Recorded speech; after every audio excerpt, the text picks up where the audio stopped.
ধারালো অস্ত্র উঁচিয়ে বিএসএফ জওয়ানদের ওপর হামলা করলো বাংলাদেশি পাচারকারীরা। ছিনিয়ে নেওয়ার চেষ্টা করা হলো বিএসএফ এর বন্দুক। ধারালো দা দিয়ে কুপিয়ে দেওয়ার চেষ্টা হয়। চাঞ্চল্যকর এই ঘটনাটি ঘটে গতকাল কৈলাসহরের মাগরুলি গ্রাম পঞ্চায়েতের ভারত বাংলাদেশের আন্তর্জাতিক সীমান্তের ৪৭ নম্বর পিলারের কাছে। নৈরাজ্যের বাংলাদেশে এখন কাজের অভাব, অন্ন বস্ত্রের অভাব, শান্তি শৃঙ্খলার অভাব, মানুষের জীবনের নিরাপত্তার অভাব। আর এর জন্য একদিকে দলে দলে বাংলাদেশি নাগরিকরা ভারতে প্রবেশ করার চেষ্টা চালিয়ে যাচ্ছে, আর অন্যদিকে ভারত থেকে অবৈধভাবে বিভিন্ন সামগ্রী পাচার করার চেষ্টা চলছে। আর এর জন্য বিভিন্নভাবে প্ররোচনামূলক এবং সন্ত্রাসমূলক কার্যকলাপ বাড়ছে সীমান্ত এলাকায়। সম্প্রতি আরো একটি ঘটনায় ধর্মনগরের গোয়েন্দা শাখা গোপন সূত্রের ভিত্তিতে বাবুর বাজার এলাকা থেকে একজন বাংলাদেশি নাগরিককে আটক করে। জানা যায় ওই ব্যক্তি দীর্ঘদিন ধরে বাংলাদেশ থেকে ভারতে প্রবেশ করে ধর্মনগরের সিগন্যাল বস্তিতে বসবাস করছিল এবং মৎস্য ব্যবসা পরিচালনা করছিল। জানা যায় ভুয়ো ভারতীয় পরিচয়পত্রের মাধ্যমে বসবাস ও ব্যবসা চালিয়ে আসছিলেন তিনি। অস্থির বাংলাদেশ থেকে যেমন কাজের খোঁজে দেশ ছেড়ে পালিয়ে আসছে বহু মানুষ, ঠিক তেমনি ইউনিশ সরকারের প্রত্যক্ষ বা পরোক্ষ মদতে বহু দুষ্কৃতী ও সন্ত্রাসবাদী জেল থেকে মুক্ত হয়ে যে ভারতে প্রবেশ করছে বা করার অপেক্ষায় আছে, সে আশঙ্কা একেবারে উড়িয়ে দেওয়া যাচ্ছে না। তাই কতটা হুমকির মুখে ভারতের অভ্যন্তরীণ নিরাপত্তা, কিভাবে হুমকির মুখে?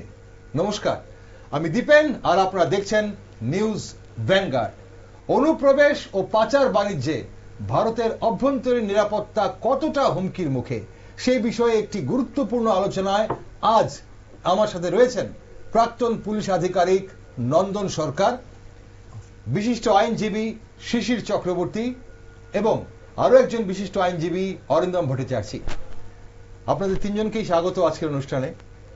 নন্দনবাবু, প্রথমে আপনার কাছে আসি।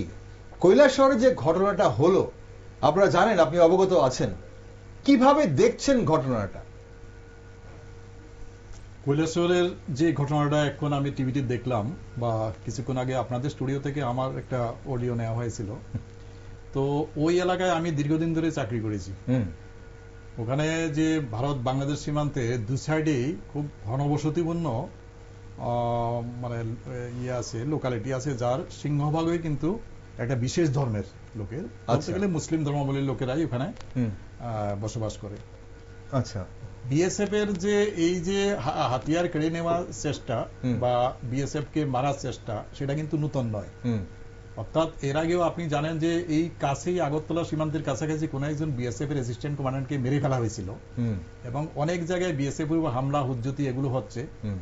বিএসএফ কি করছে তা আমি জানি না, কারণ বিএসএফ যদি আপনি রাতের বেলা বর্ডারে যান তো আপনাকে আটকিয়ে ভারতীয় যে নাগরিকরা এদের হেনস্থা করছে যে কেন কেন এখানে এসছেন, কেন মানে ঢুকতে দিচ্ছে না, পুলিশকে ঢুকতে দিচ্ছে না। আচ্ছা, পুলিশের গাড়ি দেখলে রাতের বেলা বর্ডার এলাকাতে যেতে দেওয়া হয় না। কেন যেতে দেওয়া হয় না আমি সেটাও জানি না। সেটা আমরা যখন চাকরি করতাম তখন অনেকবার বিএসএফ এর সঙ্গে আমাদের কনফ্লিক্ট হয়েছে।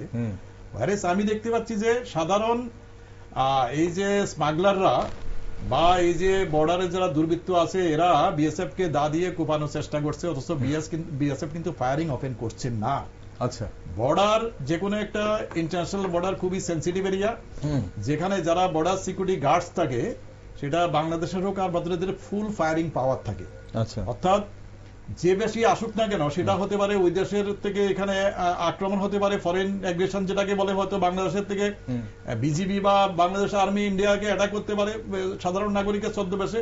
তো বিএসএফ এর কাছে সবসময় ফুল ফায়ারিং অর্ডার থাকে। অর্থাৎ ওদের যদি মনে হয় যে না, এই লোকগুলোর দ্বারা আমরা যে কোনো মুহূর্তে আক্রান্ত হতে পারি বা ভারতের যে ভূমি সেটা দখল হয়ে যেতে পারে, ওরা ওদের যে সাধারণ একজন জওয়ান, ওরও কিন্তু ওর সিনিয়র অফিসার থেকে কোনো পারমিশন নেওয়ার দরকার নেই, দরকার পড়ে না। রাইট অফ প্রাইভেট ডিফেন্সে এবং গুলি চালাতে পারে, সঙ্গে সঙ্গে গুলি চালাতে পারে। আচ্ছা, এখানে আমি যেটা দেখতে পাচ্ছি, আমি তো অবাক হয়ে যাচ্ছি যে এভাবে বিএসএফ এর দিকে তেড়ে আসছে ধারালো হাতিয়ার নিয়ে, আর বিএসএফ এর 3 জন জওয়ান সেটা সে ওদের সঙ্গে একটা বোঝানোর চেষ্টা করছে বা কিছু একটা বলছে না। এখানে আমরা একটু যদি ফুটেজটা আবার ভালো করে দেখি, যেখানে ইয়ে হয়েছে সেখানে তিনজনকে অবশ্যই দেখা যাচ্ছে, কিন্তু সেই তিনজনের মধ্যে তিনজনই কিন্তু বিএসএফ নয়, একজন কিন্তু বিজিবির সেখানে রয়েছে, যিনি আমরা দেখছি যারা আক্রমণ করার চেষ্টা করছে তাদেরকে আটকানোর যে চেষ্টা হচ্ছে সেটা উনি কিন্তু বিজিবির।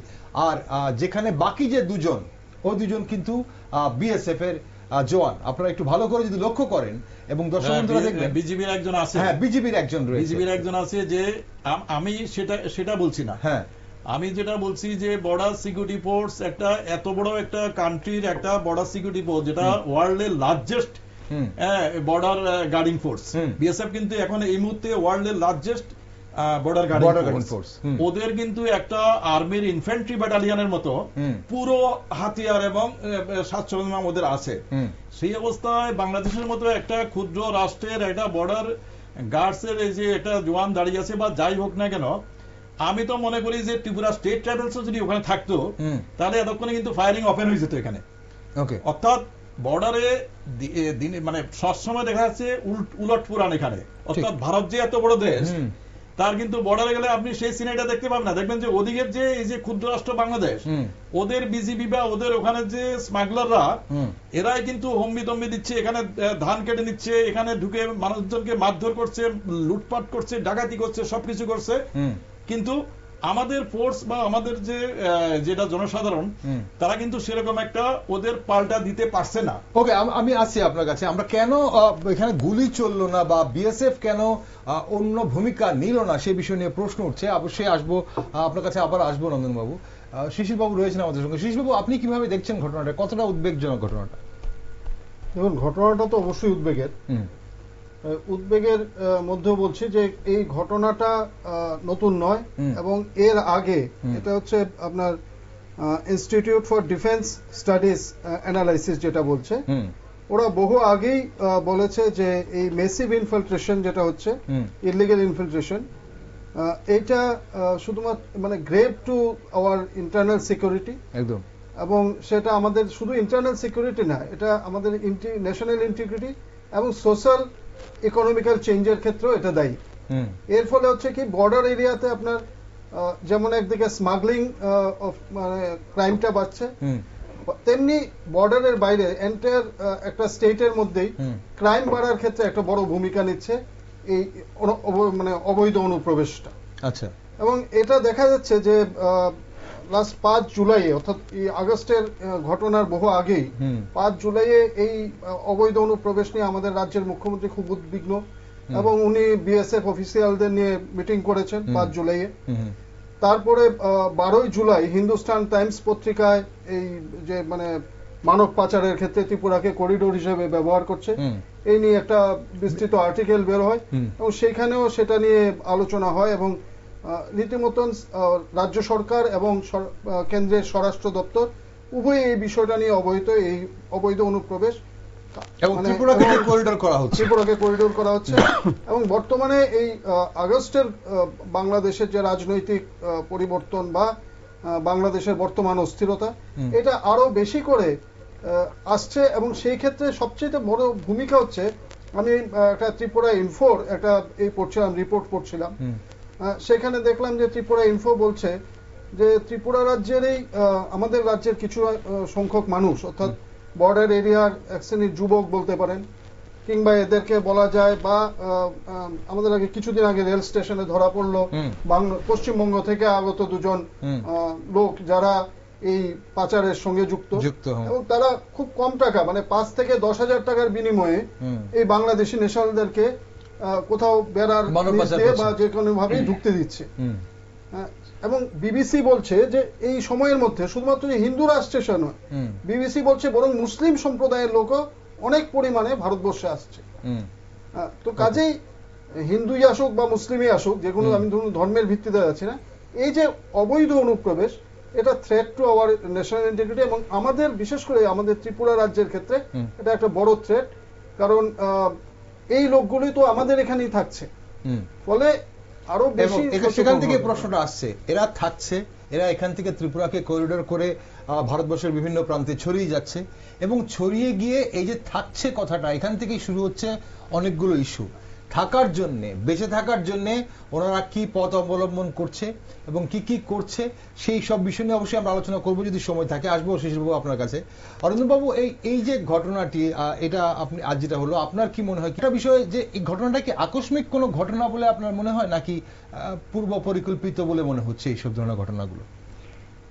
অ্যাকচুয়ালি আমি এখন যা দেখলাম আপনাদের ক্লিপিংসে, আর আমাদের দুজন বক্তা যে বক্তব্য সেটা শুনলাম, তাতে আমার একটা জিনিস যেটা মনে হয়, এই ধরনের ঘটনাগুলো ঘটার একটা অন্যতম কারণ হচ্ছে দীর্ঘদিন যদি একটা ব্যাটালিয়ান কোনো একটা বর্ডারের এলাকায় থাকে, এটা সিভিল ইয়েতেও আসে, আপনি পুলিশ অফিসার রয়েছেন, একটা থানায় দীর্ঘদিন পোস্টিং থাকলে একজন অফিসার বা 2-3 জন অফিসার কোথাও না কোথাও এটা ওই থানা এলাকার মানুষজনের সঙ্গে বা যারা একটু রাউডি বা যারা আছে এদের সঙ্গে একটা মেলামেশা, কথাবার্তা এগুলো হয়ে গিয়ে থাকে, পরিচিতি তৈরি হয়ে যায়।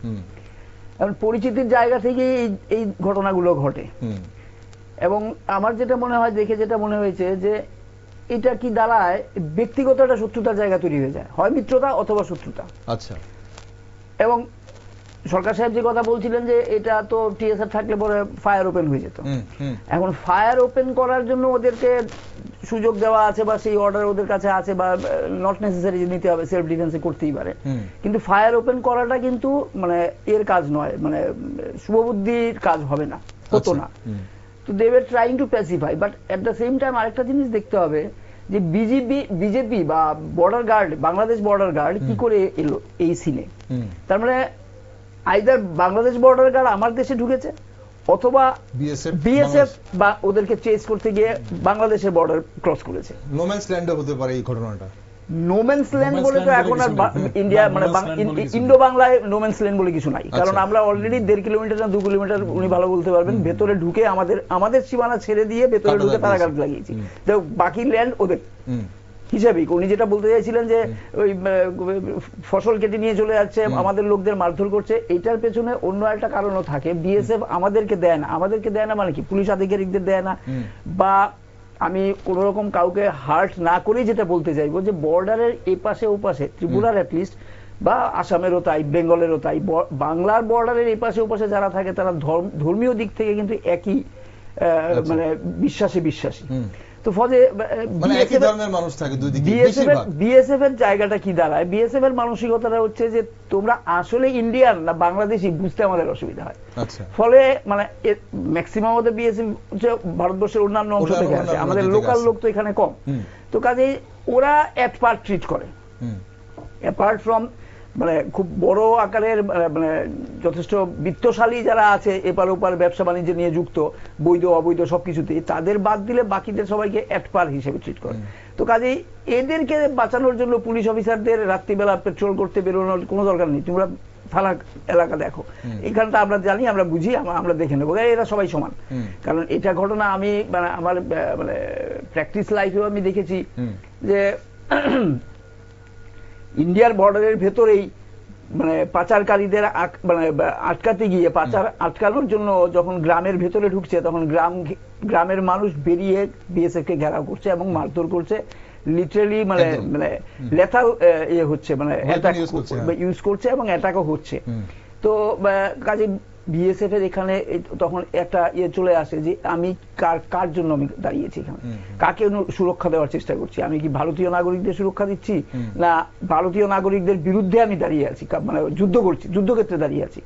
এই জায়গা থেকে এই ঘটনাটা ঘটে। কিন্তু আমার যেটা মনে হয়, টু বি পজিটিভ, আমার যেটা মনে হয় এখানে যে বিএসএফ এর দুজন মানে আধিকারিক বা যারা রয়েছে, তারা যে ভূমিকাটা নেওয়ার চেষ্টা করেছে, তারা কিন্তু ব্যাপারটাকে ওই লেভেলে নেওয়ার চেষ্টা করেনি। ওরা চেষ্টা করছিল যে প্যাসিফাইড হোক, হয়তো চেস করতে করতে বর্ডার ক্রস করে ঢুকে গেছে, কাজে বিজেপি এখানে ইন্টারফেয়ার করতে পেরেছে। বিজেপির এখানে ভূমিকাটাও আমি খারাপ বলবো না, কারণ এরা লোকাল বোঝা যাচ্ছে। হতে পারে এরা বাংলাদেশের লোক, কিন্তু এরা লোকাল, মানে এদেরকে বিজেপিও চেনে, বিএসএফও চেনে, চেনা পরিচিতের মধ্যেই আছে। কাজে কিছুটা অবাক, তুমি দেখবে ফুটিংস গুলো একটু বড় এনলার্জ করলে পরে যে চেহারাগুলো দেখে ওরা অবাক হচ্ছে যে এর ভূমিকাটা এরকম কেন, এর আজকে কি করতে যায়। মাইক্রোফোন থাকলে আমরা হয়তো বুঝতে পারতাম যে ইন্টারাকশনটা কি হচ্ছে, তারা এটা করছে কেন, এত সাহস কে দিচ্ছে। রাইফেল কেড়ে নেওয়ার মতন কার সঙ্গে কখন করতে পারে? চারটে লোক এখানে দাঁড়িয়ে আছে, যে কোনো সময় ফায়ার ওপেন করা যেতে পারে, কিন্তু ফায়ার ওপেন করছে না। এই সুযোগে পরিচিতের থেকেও বেশি কি এই যে বিজেপি ছিল সামনে, হ্যাঁ ওইটাকে আরেকটু করেছে, এমবোল্ডেন করেছে ওদেরকে, যে আমার দেশের গার্ড রয়েছে, কাজে আমাকে সেভ করবে, আমি বরং ওদেরকে আক্রমণ করলে পরে আমার কিছু হবে না, অসুবিধা হবে না। এইটা তো কিছুটা কাজ করে বটে, কারণ ও তো নিজের দেশে চলে গেছে।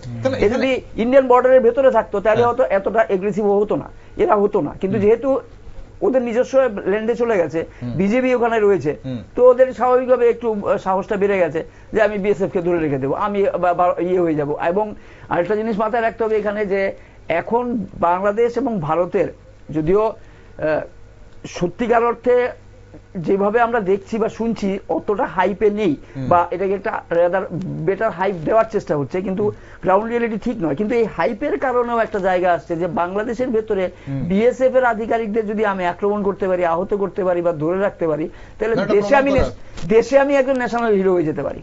মানুষ আমাদের, মানে বাংলাদেশের মানুষ, দেশের মানুষ আমাকে বলবে যে ভালো করেছো, ভারতীয় সেনাবাহিনী বা ভারতীয় বিএসএফ কে তুমি আটকে দিয়েছো, খুব ভালো করেছো, ওরা দেশ আমাদের দেশের ভেতরে ঢুকেছিল, আটকে দিয়েছো। এই সেন্টিমেন্টটাও কাজ করে। ওকে, আমি আরেকবার আমাদের অবশ্যই পিসিআর কে অনুরোধ করবো সেই চিত্রগুলো একটু দেখানোর জন্য। আর আমাদের যিনি সেখানকার রিপোর্টার কি লিখছেন, কি বলছেন, চলুন আপনাদের একবার শোনাই। ঘটনার বিবরণে জানা যায় যে মাগরুলি গ্রাম পঞ্চায়েতে, কৈলাস শহরের মাগরুলি গ্রাম পঞ্চায়েতের 47 নম্বর পিলারের কাছে ভারত বাংলাদেশ আন্তর্জাতিক সীমান্তে, সেখানে দুপুরবেলা, মঙ্গলবার দুপুরবেলা বাংলাদেশের নাগরিক তথা বাংলাদেশের ব্ল্যাকাররা ভারতের সীমান্ত থেকে বিড়ি নিয়ে বাংলাদেশে প্রবেশ করছে। সেই সময় টহলরত দুজন বিএসএফ জওয়ান বিড়ি পাচারে বাধা দিলে বাংলাদেশের ব্ল্যাকাররা বিএসএফ এর আপত্তিকে পাত্তা না দিয়ে পাচার অব্যাহত রাখে। একটা সময় বাংলাদেশের ব্ল্যাকারদের দুই বিএসএফ জওয়ান বিশ্রী ভাষায় গালিগালাজ করে এবং বিএসএফ কে চ্যালেঞ্জ করলে দুই জওয়ান বাংলাদেশের ব্ল্যাকারদের ধরার জন্য দৌড়তে থাকে এবং কাঁটাতারের ভেতরে অর্থাৎ বাংলাদেশের ভেতরে ঢুকে দৌড়তে থাকে এবং কয়েকটি বাড়িতে ঢুকে তাদের খোঁজ করতে শুরু করে। পরবর্তী সময় সেই জওয়ানরা ভারতের অংশে আসতে শুরু করলে ঘটনাস্থলে এসে হাজির হয় বাংলাদেশি বিজিবি এবং সীমান্তরক্ষী বাহিনী, এবং সেখানে দুজনের মধ্যে কথাবার্তা চলাকালীন উত্তেজিত সেই সব পাচারকারীরা সেই সব বিএসএফ জওয়ানদের বন্দুক ছিনিয়ে নেওয়ার চেষ্টা করে, তাদেরকে ধারালো অস্ত্র দিয়ে আঘাত করারও চেষ্টা করে।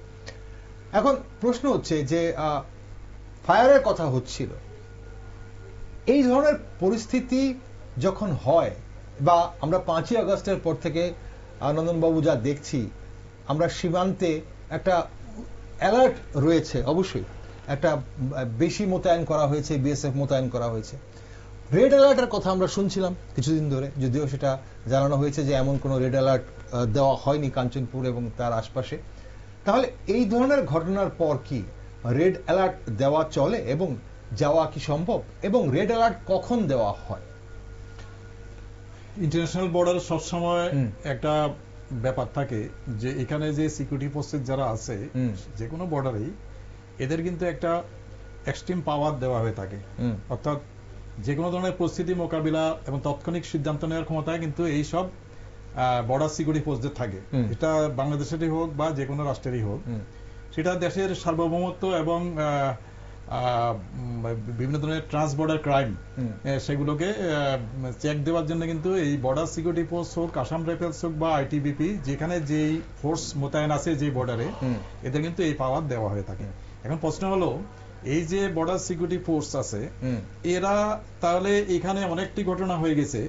বারবার আমরা দেখতে পাচ্ছি যে এখানে একজন অ্যাসিস্ট্যান্ট কমান্ডেন্ট কি দীপক কুমার, ওনাকে মেরে ফেলা হয়েছিল, এবং এর আগে অনেক জায়গাতে বিএসএফ এর উপর অ্যাটাক হয়েছে, এমনকি ইন্ডিয়ান টেরিটরির ভিতরে ঢুকে গেছে, তখনও অ্যাটাক হয়েছে। তাহলে এখানে তখন ছিল আওয়ামী লীগ, অর্থাৎ আওয়ামী লীগের সময় কি ছিল, এটা ইন্ডিয়া বাংলাদেশের মধ্যে একটা খুব ভালো একটা সম্পর্ক ছিল, ইন্টারন্যাশনাল রিলেশনশিপ দুই দেশের মধ্যে খুব ভালো ছিল।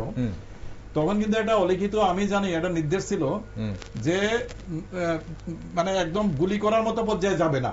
আচ্ছা, অর্থাৎ যেহেতু এটা একটা ইন্টারন্যাশনাল একটা ডিপ্লোম্যাটিক একটা ম্যাটার হয়ে যায়, তো সেখানে যাবে না, চেষ্টা করবে। এবং সেই জন্য বিএসএফ কে কি দেওয়া হয়েছিল, রাবার বুলেট।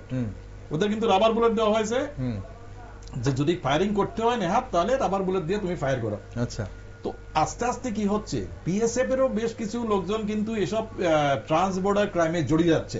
সেটা অন রেকর্ড আমি বলতে পারি যে বাংলাদেশে বেশ কয়েকজন বিএসএফ কমান্ডেন্ট অ্যারেস্ট হয়েছিল। আচ্ছা। এই যে গরু পাচার কাণ্ডে ওখানে বেশ কয়েকজন বর্ডার সিকিউরিটি ফোর্সকে কিন্তু সিবিআই অ্যারেস্ট করেছিল।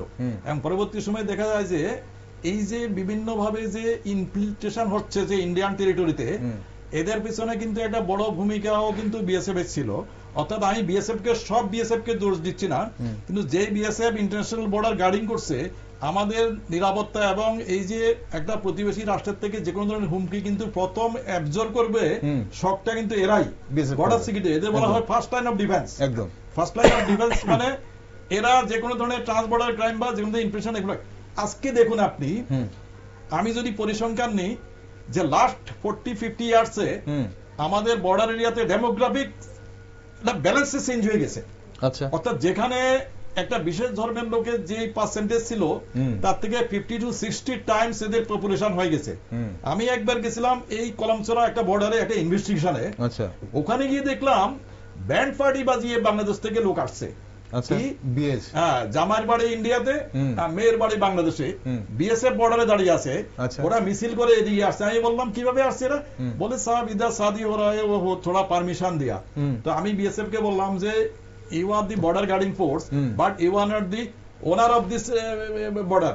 তুমি এই বর্ডার বাংলাদেশের মালিক না, কিন্তু যে তুমি যা খুশি তা যখন নিজের ইচ্ছা মতো করবে। এটা নিয়ে অনেক সময় দেখা যায় ইন্টেলিজেন্স ব্যুরো বা আদার যেসব এজেন্সি গুলো আছে, এদের সঙ্গে কিন্তু বিএসএফ এর প্রায় টকজক হয়। আজকে এই যে আমাদের এখানে যে পপুলেশনটা হঠাৎ করে দ্রুত বেড়ে যাচ্ছে, শুধু আমাদের নয়, সবচেয়ে বেশি হচ্ছে ওয়েস্ট বেঙ্গল বর্ডারে। ওয়েস্ট বেঙ্গলে আপনার মালদা, দিনাজপুর, হ্যাঁ, মুর্শিদাবাদ, এসব অঞ্চলে আপনি দেখুন বর্ডার লাইনে আপনি 90%, 95% পাবেন একটা বিশেষ ফেতের একটা পপুলেশন। এরা 50 বছর আগে যদি আপনি এই সিনারিটা যদি দেখতেন এটার 25% এখানে ছিল না। কিন্তু আপনার কথা পরিপ্রেক্ষিতে আমি একটু জানি রাখি দর্শক বন্ধুদের যে আজ যে মালদায় যে ঘটনা হয়েছে, মালদার বৈষ্ণবপুরে, সেখানে কিন্তু বৈষ্ণবপুরের সুখদেবপুর, খুব সম্ভবত সেখানে যে, হ্যাঁ সুখদেবপুর, মালদার বৈষ্ণবপুরের সুখদেবপুর, সেখানে কাঁটাতারের বেড়া দেওয়ার ক্ষেত্রে বিএসএফ কাঁটাতারের বেড়া দিচ্ছিল, ফেন্সিং দিচ্ছিল, সেখানে বাধা দেয় বাংলাদেশি বর্ডার ফোর্স বিজিবি। এবং সেই বাধা দেওয়ার পর উত্তেজিত ভারতীয় তরফ থেকে উত্তেজিত জনতা বিএসএফ এর পাশে এসে দাঁড়ায়। কিছুক্ষণের জন্য কাজ বন্ধ ছিল, তারপর কথাবার্তা হয় এবং তারপর সেই কাজ আবার পুনরায় শুরু হয়। তাহলে উদ্ধতটা কোন জায়গায়? ভারত কাঁটাতারের বেড়া দেবে, বিএসএফ দেবে, সেই কাঁটাতারের বেড়া দিতে আপত্তি বাংলাদেশের ফোর্সের, বাংলাদেশের বর্ডার ফোর্সের। কেন? কিসের আপত্তি? কিসের জন্য এই ধরনের উস্কানিমূলক, প্ররোচনামূলক কাজটা? আমি ভিডিওটা দেখেছি। আসলে এই যে একটা বিশেষ শ্রেণীর আপনার এই যে রেডিক্যালাইজেশন হচ্ছে একটা বিশেষ ধর্মের লোকজনের মধ্যে, বিশেষ করে বাংলাদেশে দেখুন, আপনি একটা জিনিস দেখবেন তাহলে আপনি বুঝতে পারবেন কেন এটা হচ্ছে। যে প্রথম ছিল এদের বৈষম্যবিরোধী কোটা আন্দোলন, কোটা আন্দোলন থেকে সাকসেসফুল হয়ে কি হয়ে গেল, সেটা হয়ে গেল একটা ভারত বিরোধী আন্দোলন, আওয়ামী লীগের বিরুদ্ধে আন্দোলন। সেই আওয়ামী লীগ চলে গেল, হয়ে গেল আস্তে আস্তে এটা টান নিল কি হিন্দু বিরোধী আন্দোলন। এবং দেখা গেল কি রাজনৈতিক দলগুলো, আওয়ামী লীগ না শুধু, বিএনপিরও এখন ওখানে কোনো স্থান নেই।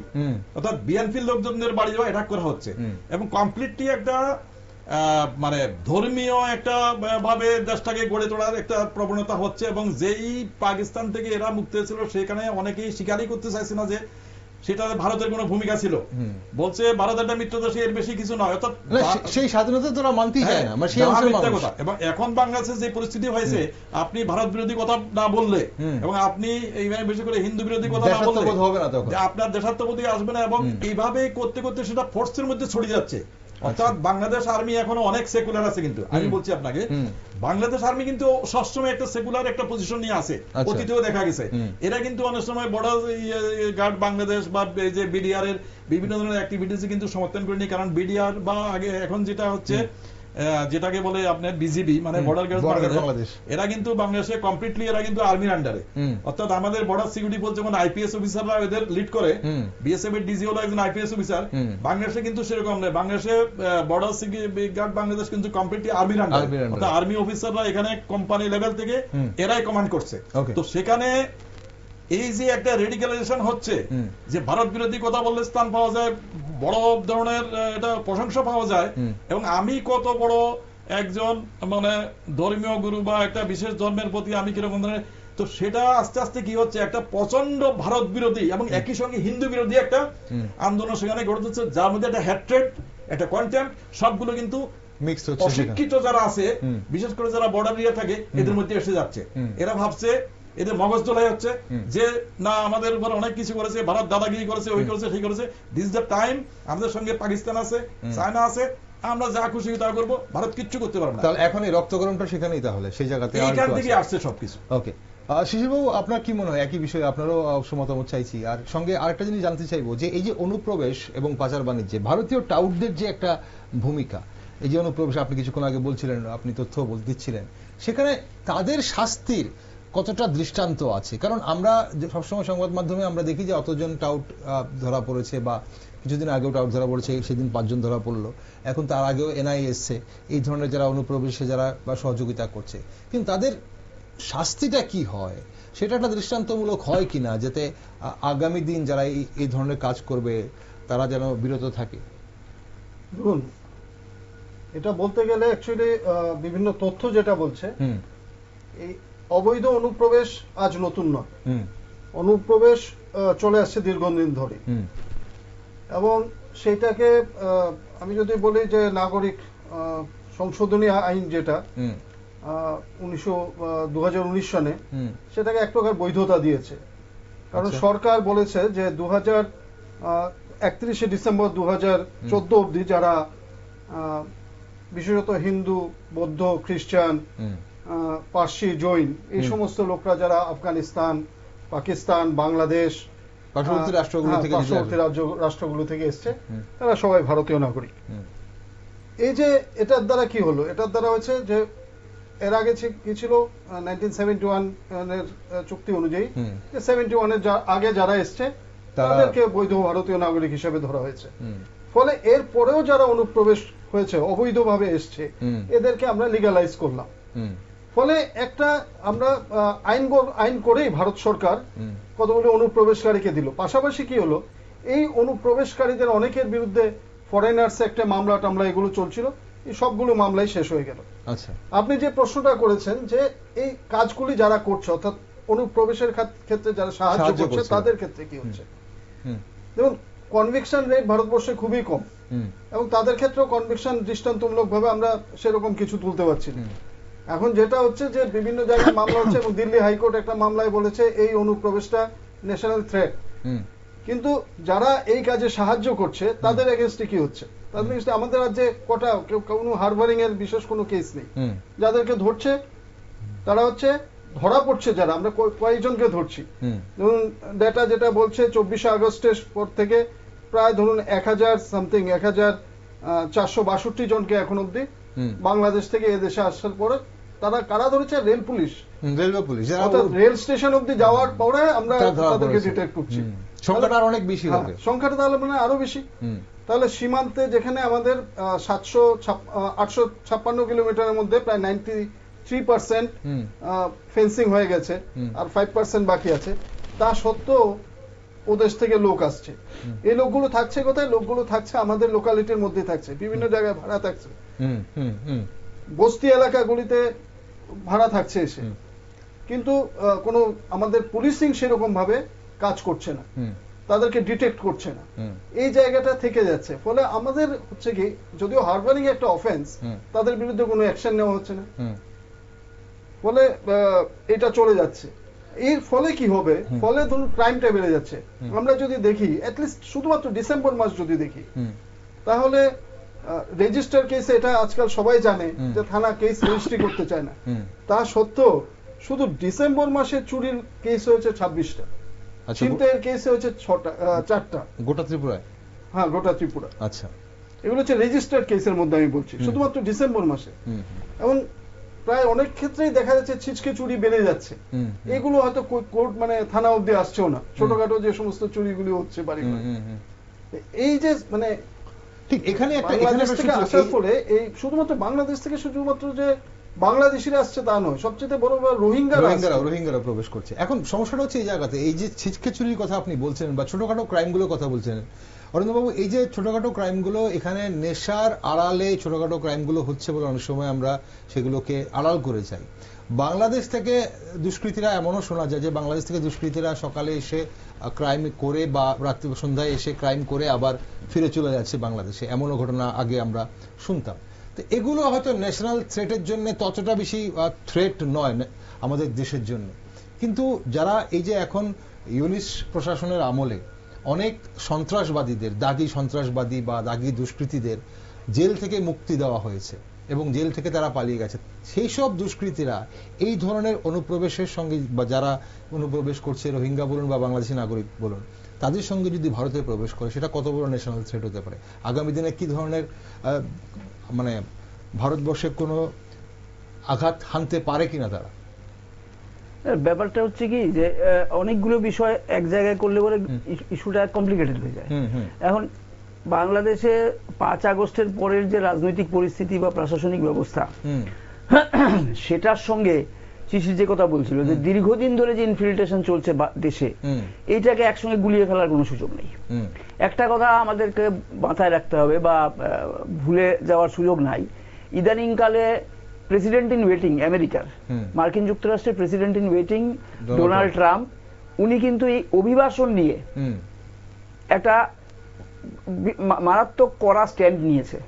এবং subject to correction if I am not wrong, already ভারতীয় একটা বিমান ভর্তি করে ডিপোর্টেড হয়েছে ভারতীয়রা যারা মানে অনুপ্রবেশকারী ছিল, বেআইনি ভাবে প্রবেশ করেছে। এবং সেটা আমেরিকাতে এখন একটা বড় ইস্যু, কারণ তাদের ওখানে যে সমস্যাটা দাঁড়িয়েছে সেটা হচ্ছে এমপ্লয়মেন্টের প্রবলেম। এই ধরনের এই অনুপ্রবেশ সারা পৃথিবী থেকে, ভেনেজুয়েলা থেকে শুরু করে লাতিন আমেরিকান দেশগুলো থেকে শুরু করে প্রতিদিন আমরা খবরের কাগজ খুললে দেখতে পাই যে সবাই আমেরিকা অভিমুখী। ব্যাপারটা কি? তো আমার দেশেও কিন্তু একই রকম। এই যে চীন বাদ দিলে বাকি যে দেশগুলো আমার দেশ ভারতবর্ষকে ঘিরে আছে, এদের অর্থনৈতিক অবস্থা কিন্তু আমাদের থেকে ভালো নয়। ভারতের অবস্থা খুব ভালো এরকম আমি বলছি না, কিন্তু better then that this neighbours apart from China. তো ন্যাচারালি যে দেশে আমি একটা কাজের সুযোগ পাবো, সেই দেশে এই যে শ্রমিক তারা বা খেটে খাওয়া মানুষ, দিনমজুর, এরা ঢুকবেই, এরা ঢোকার চেষ্টা করবেই, কারণ ওখানে কাজ নাই, এখানে কাজটা পাওয়া যাবে। আমেরিকা, ইন্ডিয়ান যারা আমেরিকা যাচ্ছে তারা কিন্তু পয়সা আছে, তারা ওখানে যাচ্ছে কেন? এখানে আমি যে কাজের সুযোগ পেতাম, পড়াশোনার সুযোগ পেতাম বা ইত্যাদি ইত্যাদি যা ছিল, ওখানে লাক্সারিটা বেশি পাবো, তাই জন্য চলে যাচ্ছে। আর এখানে যারা অনুপ্রবেশ করছে তারা কিন্তু বেসিক্যালি হচ্ছে কাজের সন্ধানে আসছে, একটু নিশ্চিতে থাকা যাবে, রুজি রোজগারের একটা সুযোগ তৈরি করা হয়ে যাবে। এই কারণের জন্য কিন্তু ইনফিল্ট্রেশন গুলো বেসিক্যালি। এরপরে এটাকে কিছু কিছু ক্ষেত্রে এটা সত্যি কথা যে এটা আমার রাজ্যে হয়, আসামে হয়েছে এবং পশ্চিমবাংলায় হচ্ছে, সেটা হচ্ছে কিছু পলিটিক্যাল প্যাট্রোনাইজিং চলছে। ভোটার লিস্টে নাম তুলে দিচ্ছি আমার স্বার্থে, ব্যক্তিগত মানে ব্যক্তি না রাজনৈতিক স্বার্থে। আমি জানি এরা ইনফিল্ট্রেটার্স, কিন্তু ওদেরকে আমি মানে ভারতীয় নাগরিক যত না, মানে জন্মসূত্রে ভারতীয় নাগরিক যত না দ্রুততার সঙ্গে একটা নাগরিকত্ব সার্টিফিকেট পাবে, তার চেয়ে বেশি দ্রুততা ওরা পেয়ে যাচ্ছে। তো এটা কে দিচ্ছে? এটা তো আমার প্রশাসন দিচ্ছে, এটা আমার রাজনৈতিক প্রশাসন দিচ্ছে, মানে রাজনৈতিক সংগঠনগুলো দিচ্ছে। তো এই জায়গাটাকে আমরা কিন্তু আন্ডারমাইন করতে পারি না। কাজে ইউনিসের সরকারের সঙ্গে এক্ষুনি সবকিছু গুলিয়ে ফেললে প্রবলেম হয়ে যাবে। তো এই ক্ষেত্রে তোমার যে শেষের দিকে প্রশ্নটা ছিল যে মানে এইটা কতটা থ্রেট, এবার তুমি একটা জিনিস বোঝার চেষ্টা করো। দিল্লিতে মানে বাঙালিরা যে অংশে থাকে, সেখানে এই যে মেইড বা আমি কাজ মানে আমার গৃহ পরিচারিকার কাজ যারা করে, তারা ম্যাক্সিমাম বাংলাদেশি, তারা বস্তি রয়েছে, সবাই জানে, এটা ওপেন সিক্রেট যে বাংলাদেশের বাঙালি ওখানে থাকছে, দীর্ঘদিন ধরে থাকছে, এবং আমার বাড়িতে তোমার বাড়িতে রান্নার কাজ করছে, বাসন ধোয়ার কাজ করছে।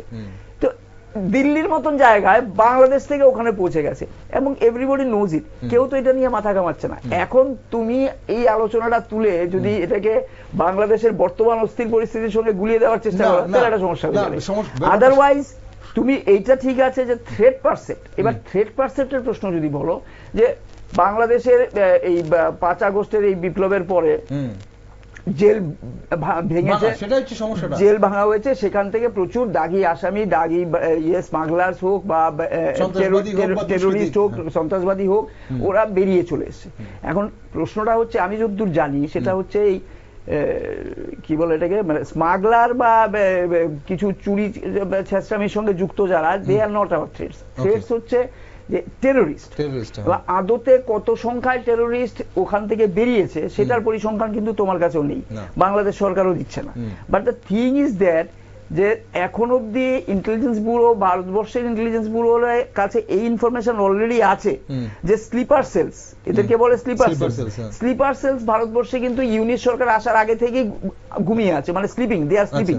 স্লিপার সেলস বেসিক্যালি হচ্ছে, তুমিও জানবে না আমিও জানবো না, আমার প্রতিবেশী শিশির একজন স্লিপার সেলের মানে কর্মী, সে দৈনন্দিন ওয়ার্কশপে কাজ করে বা একটা অফিসে চাকরি করতে যায়, কিন্তু যেই মুহূর্তে তার কাছে কমান্ড আসবে তোমার আমার কাজ তরফ থেকে, সেই মুহূর্তে he will be active, till then sleeper ওর মতন আছে। তো এই ধরনের সন্ত্রাসবাদী কাজ করার জন্য ভারতবর্ষের দীর্ঘদিন ধরেই কাজ চলছে, সেটা পাকিস্তানি স্লিপার সেল হোক, বাংলাদেশি স্লিপার সেল হোক, তোমার কি বলে আমার শ্রীলঙ্কানই হোক। তুমি আমার দেখো না, এই যে ভারতবর্ষের প্রাক্তন প্রধানমন্ত্রী রাজীব গান্ধী, ওনার যে হত্যা, এই হত্যার সঙ্গে কারা যুক্ত? শ্রীলঙ্কা থেকে বেরিয়ে এসছে তো, এখানে তো সাপোর্ট পেয়েছে, হারবারিং এখানে হয়েছে, তো এখানে সাপোর্ট না পেলে তো এরা এই কাজটা করতে পারতো না। তো this is not a new issue, this is always, this was always there, this will be always there. এখন এইটা মোকাবেলা করার জন্য ভারতীয় এই যে গোয়েন্দা সংস্থাগুলো বিভিন্ন র থেকে শুরু করে আরো অন্যান্য যেগুলো রয়েছে, তারা কতটা অ্যাক্টিভ, তারা কতটা দায়িত্ব নিয়ে কাজ করছে। আমি যদি আবার ফিরে যাই পুরনো প্রশ্নে, যে এই যে ইনফিল্ট্রেশন হচ্ছে, বাংলাদেশ থেকে লোক ঢুকে যাচ্ছে রেগুলার, বা ওই যে উনি যেটা বলছিলেন যে বিয়ে দেখলেন যে বিয়ের পার্টি, ব্যান্ড পার্টি নিয়ে এপারে আসছে। এখন বিয়ের ব্যাপারটা আমার যতদূর ধারণা, আমি যতদূর স্টাডি করে দেখেছি, এইটা প্রত্যেকটা বর্ডারেই ইট ইজ অ্যালাউড, মানে এটা কথা বলতে হয়, রিকোয়েস্ট করতে হয়। এটা পাকিস্তান বর্ডারও গেলে দেখা যাবে, কারণ ওইদিকে লোক এদিকে আসছে রেগুলার, কাটাতার ফাটাতার সবকিছু থাকা সত্ত্বেও বিএসএফ আধিকারিকদের মানে অনুমতি নিয়ে কিছুক্ষণ সময়ের জন্য আসবে, কতজন আসছে কতজন যাচ্ছে সেটারও একটা হিসেব ওরা রাখে। এটা আলটিমেটলি কি লিগ্যাল ব্যাপারটা? না না, এটা আমি অন্তত, তোমরা অন্যভাবে দেখতে পারো, কিন্তু আমি অন্তত যেটা দেখি সেটা হচ্ছে, এইটা হচ্ছে বর্ডার এলাকায় শান্তি সুশৃঙ্খলতা বজায় রাখার জন্য। সারাক্ষণ আমি যদি একটা অ্যারোগেন্ট অ্যাপ্রোচ নিয়ে চলি, না আমি দেবো না, that will not give anything better. এটা টেনশন ফ্রি করার জন্য, ঠিক আছে একটা রিকোয়েস্ট এসছে, দেখবো কারা তারা, আগে ছিল বিডিআর, এখন হচ্ছে বিজিবি, মানে বাংলাদেশ বর্ডার গার্ড এবং বিএসএফ, এই আধিকারিকদের মধ্যেও কিন্তু আলোচনা হয়, তারাও কিন্তু এক্সচেঞ্জ করছে। শুধুমাত্র বিএসএফ অ্যালাউ করেছে বলে ঢুকে গেছে আর বিডিআর দাঁড়িয়ে দেখছে তা না, কিন্তু ব্যাপারটা দুপক্ষের মধ্যেই আলোচনা হচ্ছে যে কি হচ্ছে, কতজন আসবে, কি ধরনের, মানে কারা এরা, এদের ব্যাকগ্রাউন্ড কি, কিসের সঙ্গে যুক্ত, পাচারের সঙ্গে যুক্ত কি যুক্ত না, ইত্যাদি বিষয়গুলো দেখে কিন্তু এটা হচ্ছে। আদারওয়াইজ ইন জেনারেল যে ইনফ্লুয়েন্টেশনটা হচ্ছে, সেটার জন্য বিএসএফ প্রশাসন কতটা গুরুত্ব দিচ্ছে, এই যে উনি বলার চেষ্টা করছিলেন যে একজন কমান্ডেন্ট র্যাঙ্কের লোক খুন হয়ে গেছে, সত্যি কথা, কারা খুন করলো, এই খুনের পরে এইটা নিয়ে কি তদন্ত হয়েছে, কি ব্যবস্থা গ্রহণ করা হয়েছে। এবং এটাও তো সত্যি কথা যে একটা অংশের আধিকারিক যারা পোস্টে থাকে, তারা এই ধরনের অবৈধ কাজের সঙ্গে যুক্ত হয়ে যায়, নিজেদের কিছু ব্যক্তিগত আর্থিক লাভালাভের বিনিময়ে এইগুলো ছাড় দিয়ে থাকে। তো এই জায়গাগুলোকে তো আমাকে দেখতে হবে। এবার এই জায়গা থেকে আমরা অবশ্যই সেটা থ্রেট, কিন্তু আমরা ইনফিল্ট্রেশনের কথা যখন বলছি, অনুপ্রবেশের কথা যখন বলছি, 5ই আগস্টের আগে অনুপ্রবেশ এবং 5ই আগস্টের পরে অনুপ্রবেশের মধ্যে পার্থক্য আছে।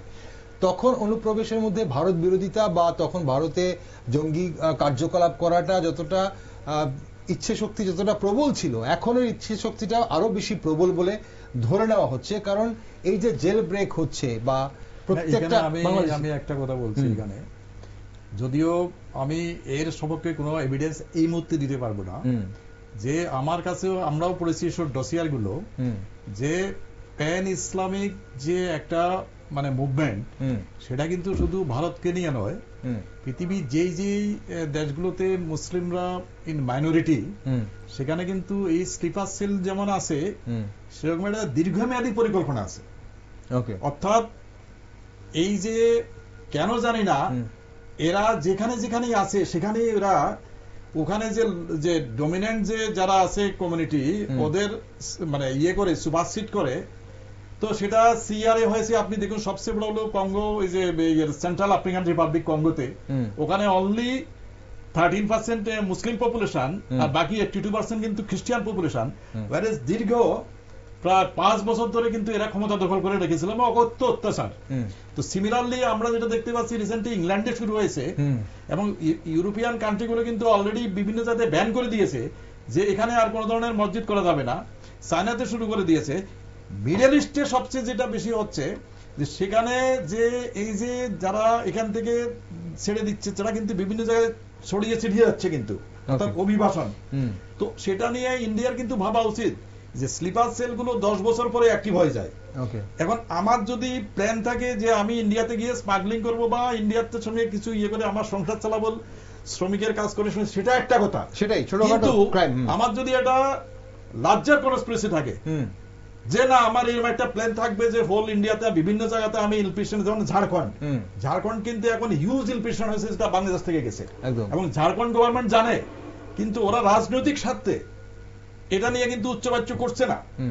এখন এই যে অ্যাডভোকেট লন্ডন অ্যাডভোকেট এই যে অরিন্দম মাহমুদ যেটা বললেন যে বিভিন্ন যে সেন্ট্রাল এজেন্সি গুলো আছে, এটার মধ্যে সবচেয়ে মানে পায়োনিয়ার যেটা যার নোডাল যে ডিপার্টমেন্ট যে এজেন্সিটা হলো এনআইএ। এনআইএ কে তৈরি করা হয়েছিল যে এই যে সন্ত্রাসীদের এখানে আসা, ওদের অ্যাক্টিভিটি, বিভিন্ন ধরনের ফরেন ফান্ডিং, এবং ওদের মধ্যে রীতিমতো রেকর্ড তৈরি করা এদের বিরুদ্ধে, যাতে এটা দীর্ঘমেয়াদী এদের বিরুদ্ধে অ্যাকশন নেওয়া যায়। কিন্তু এনআইএ এর লোক সংখ্যা কত? সেটা তো বেশি নয়। তো ইকুয়ালি সেন্সিটাইজ করা উচিত state police, border security force. একই সঙ্গে আমাদের যে 3 টায়ার পঞ্চায়েত আছে, এরা কিন্তু খবর রাখছে না। কিন্তু আপনি আজকে বাংলাদেশে যান, আপনার কিন্তু মানে 2 ঘন্টার মধ্যে টের পেয়ে যাবেন যে ওখানে আপনি আইডেন্টিফাইড হয়ে গেছেন। 10টা লোক গিয়ে বলবে যে এমকে একটা আমি সরকার সাহেবের কাছ থেকে মুখ থেকে কথাটা কেড়ে নিচ্ছি। প্রশ্নটা হচ্ছে এখানে, আমি গোটা দেশের কথা বাদ দাও, ত্রিপুরা রাজ্যের কথা ভাবো। ত্রিপুরা রাজ্যে যখন এক উগ্রপন্থী সমস্যাটা চূড়ান্ত পর্যায়ে ছিল, তখন ইন্টেলিজেন্স ফেলিওর হয়েছে। কেন ইন্টেলিজেন্স ফেলিওর হয়েছে?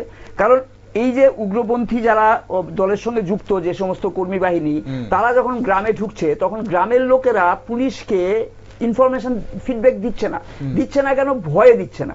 পুলিশ এমন একটা জায়গায় তখন পৌঁছে গেছিল, মানে পুলিশ ফোর্স বা নিরাপত্তা বাহিনী এমন একটা জায়গায় পৌঁছে গেছিল, তারাও আর কনফিডেন্সের সঙ্গে ওই গ্রামে গিয়ে নিরাপত্তা দেওয়ার মতন জায়গা ছিল না। অটোমেটিক্যালি গ্রামবাসীরাও কিন্তু তখন আর এই উগ্রপন্থীরা এসছে, যাচ্ছে, মুভমেন্ট করছে, ইনফরমেশন দিচ্ছে না। যেই মুহূর্তে চেইনটা তৈরি করা গেছে, আবার নিরাপত্তা ফোর্স এবং পাশাপাশি গ্রামবাসীরা, এই চেইনটা যেই মুহূর্তে তৈরি করা গেছে, তখন থেকেই আস্তে আস্তে কিন্তু উগ্রপন্থা সাবসাইড করতে শুরু করলো, কারণ ইনফরমেশন পাওয়া যাচ্ছে এবং অ্যাকশন হচ্ছে। এবং সেম ঘটনাটা উনি যে কথাটা বলছিলেন, আমি যা কেনে নিলাম কথাটা, যে তোমার রাজ্যে পঞ্চায়েত লেভেলে, বাংলাদেশে তুমি গেলে পরে তুমি যদি একটা গ্রামে যাও, সত্যি কথা 2 ঘন্টার মধ্যে সবাই জানে যে হিন্দুস্তান থেকে এসছে, ভারত থেকে কেউ একজন এসছে। আমার দেশে এলে পরে পঞ্চায়েতের প্রধান থেকে শুরু করে পঞ্চায়েতের মেম্বার ছাড়াও সাধারণ মানুষও কেউ কাউকে কিছু বলে না, আমার আত্মীয়, ব্যাস, গল্প শেষ।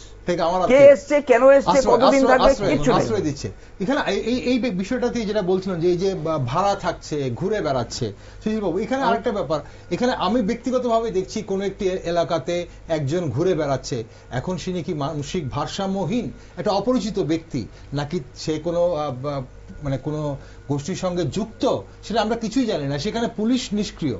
তাহলে এই জায়গাগুলোতে কি করা? এইখানটাতেই দরকার মানুষের সচেতনতা। মানে সরকার এবং পুলিশ শুধু নয়, মানুষকে সচেতন করতে হবে যে কোথাও একটা অপরিচিত লোক, যেরকম ভাবে মানে বহু আগেও এটা ছিল যে আগরতলা শহরে বেশ কয়েকটা ঘটনা হয়েছিল, একটা চেইন বোম ব্লাস্টিং এর ঘটনা ঘটেছিল। তারপরে সরকার থেকে এবং একটা নোটিফিকেশন জারি করা হয়েছিল, বলা হয়েছিল যে এলাকায় কাউকে ঘর ভাড়া দিতে গেলে তার আইডি প্রুফ ইত্যাদি দেখার জন্য, যদি অপরিচিত লোক হয় পুলিশকে খবর দেওয়ার জন্য। সিমিলার টাইপের আমার মনে হয় এখনো একটা ইনস্ট্রাকশন দেওয়া উচিত সারা রাজ্যের মানুষকে, যে কোথাও কোনো একটা অপরিচিত চেহারা, অপরিচিত মুখ দেখলে সেটার সঙ্গে তৎক্ষণাৎ লোকাল পিএসএ কিংবা লোকাল পঞ্চায়েত বডিতে ইনফরমেশন দেওয়া যে এরকম একজন লোককে দেখা গেছে, সে তারপর সেখান থেকে তার খোঁজ খবর নেওয়া, সে কোথা থেকে এসছে, কি এসছে না এসছে তার সম্পর্কে খোঁজ খবর নেওয়া। তবেই আমরা এই ইনফিল্ট্রেশনটাও আটকাতে পারবো, অবৈধ অনুপ্রবেশ আটকাতে পারবো। পাশাপাশি যেটা সবচেয়ে বড় মানে আশঙ্কা করা হচ্ছে যে একটা বড় ক্রাইম এখানে সংঘটিত বা ক্রাইম হওয়ার সম্ভাবনা আছে, যেটা ন্যাশনাল থ্রেট হতে পারে, সেটাকে করতে পারবো। আদারওয়াইজ বাকি মানে এইখানে যেটা আমি নন্দনবাবুকে যেটা করব যে উনি কোনো একটা বিশিষ্ট ধর্মের লোকেদের সম্পর্কে বলছেন যে এর এই পরিকল্পনা বা ইত্যাদি। আমি ব্যক্তিগতভাবে কোনো ধর্মের কখনো ভিত্তি মনে করি না। আমি মনে করি যে ক্রাইমটা সাধারণত অর্থনৈতিক কারণে জন্মায় এবং এটার পেছনে একটা অর্থনৈতিক কারণ থাকে। সাধারণত দেখা গেছে বেশিরভাগ ক্রাইমই দেখা গেছে যারা অর্থনৈতিকভাবে পিছিয়ে পড়া অংশের মানুষ, এগুলো এটা জেনারেল ক্রাইম, আর এটা হলো একটা ওয়েল অর্গানাইজড একটা লার্জার কনস্পিরেসি, যেটা হোল। আচ্ছা, এতগুলো তাহলে কি করে হলো? সমস্যার সময় হোল ওয়ার্ল্ডে 29 এক্সট্রিমিস্ট গ্রুপ আছে, 29। সেটাই এখন ভারতে কোন থ্রেটটা কিসের জন্য আমরা বেশি আতঙ্কিত বা কিসের জন্য আমাদের উদ্বেগ বেশি? এই ছোটখাটো ক্রাইম গুলো যেগুলো হচ্ছে সেগুলো অবশ্যই উদ্বেগজনক, জেনারেল ক্রাইম সেগুলোর জন্য আমাদের উদ্বেগ রয়েছে। এবং পাশাপাশি আগামী দিন বড় ধরনের কোনো ন্যাশনাল থ্রেট, টেররিস্ট অ্যাটাক হয় কিনা, এই যে বাংলাদেশের অনুপ্রবেশীদের যেখানে বিভিন্ন ধরনের সন্ত্রাসবাদীরা অনুপ্রবেশ করছে বলে ধরে নেওয়া হচ্ছে বা এগুলোকে উড়িয়ে দেওয়া যাচ্ছে না, সেটা নিয়ে কিন্তু আসল ভয় এবং আশঙ্কা মানুষের সেখানে। আজ অনুষ্ঠানের সময় নিয়ে আমরা আর বেশি আলোচনা দীর্ঘায়িত করতে পারলাম না। অসংখ্য ধন্যবাদ নন্দনবাবু আপনাকে সঙ্গে থাকার জন্য, শিশিরবাবু আপনাকে ধন্যবাদ, অরিন্দমবাবু আপনাকে ধন্যবাদ। দর্শক বন্ধুরা, বাংলাদেশ ভারত সীমান্ত দিয়ে অনুপ্রবেশ একটি চিরাচরিত সমস্যা, কিন্তু 5ই আগস্টের পর গণহারে অনুপ্রবেশের আশঙ্কায় সীমান্তে সর্বোচ্চ পর্যায়ের সতর্কতা জারি করেছে কেন্দ্রীয় স্বরাষ্ট্র মন্ত্রক। মোতায়েন করা হয়েছে বাড়তি বিএসএফ জওয়ান। তবে সীমান্তে বিএসএফ এর কড়া নিরাপত্তা থাকার পরও প্রায় প্রতিনিয়ত রোহিঙ্গা ও বাংলাদেশি নাগরিক ধরা পড়ছে রেলওয়ে পুলিশের হাতে। তার মধ্যে আজ কৈলাস শহরের মাগরুলি গ্রাম পঞ্চায়েতে যে ঘটনা সামনে এলো তা নিঃসন্দেহে উদ্বেগের বিষয়। তবে বর্তমানে বাংলাদেশের অস্থির পরিস্থিতির কারণে সীমান্তের এপারে কি ধরনের প্রভাব পড়ে সেই সব খবরে নজর রাখছি আমরা। আর আপনারা চোখ রাখুন শুধুমাত্র নিউজ ভ্যানগার্ডে।